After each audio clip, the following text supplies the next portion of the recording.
Hi, this is Sean from Time and Talk. So today's video, I wanted to make a video for a while about the Cubitus, the Patek Philippe Cubitus. I don't really make videos about Patek Philippe because I couldn't possibly dream of being able to afford one. But I just thought it was kind of interesting that they'd release this watch. I'm not an expert on Patek Philippe, and you might think that everything I'm saying is nonsense, but I can have an opinion as well, because opinions can't be wrong.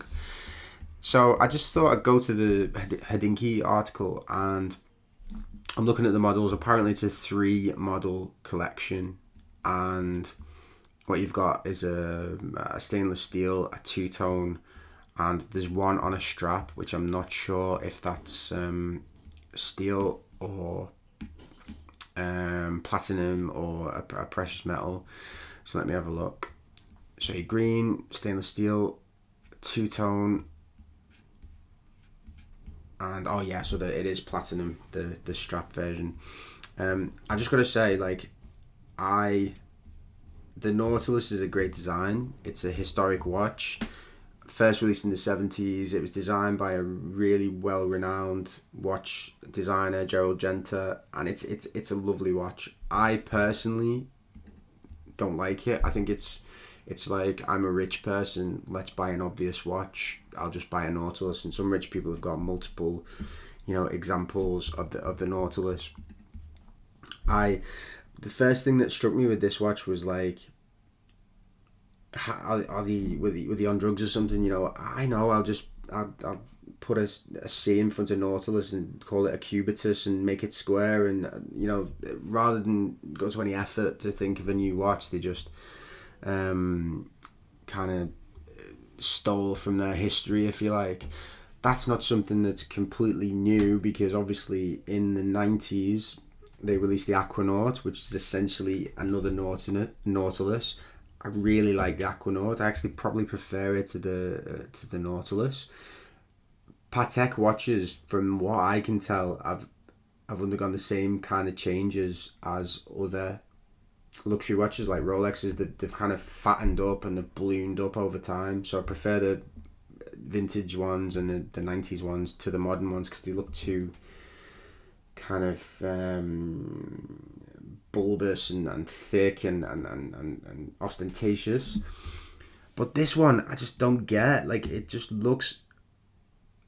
doesn't look right. The design just doesn't look right in a square. It looks peculiar. I mean, when I've seen it on people's wrist, I've thought, I think the retail price of the green stainless steel is like 40,000, isn't it? Is that right? And it doesn't look to me like an expensive watch. It looks kind of tacky, and I don't like it. Tell me what you think. Like, I mean, am I missing something? Obviously, this watch is going to be, it's going to be well finished. It's going to be luxurious. It's going to be made with beautiful materials, and it's going to be well made. If it wasn't, then they wouldn't have released it, because Patek Philippe is a company that prides itself on these things. But why they released a new collection of a square Nautilus is completely beyond me. I think it cheapens the whole endeavor, to be perfectly honest. And it just looks peculiar. I'm looking at the 3 models on the screen, and it's like, those watches that they call TV cases. That's what it looks like. It also reminds me a little bit of like 1980s Casios.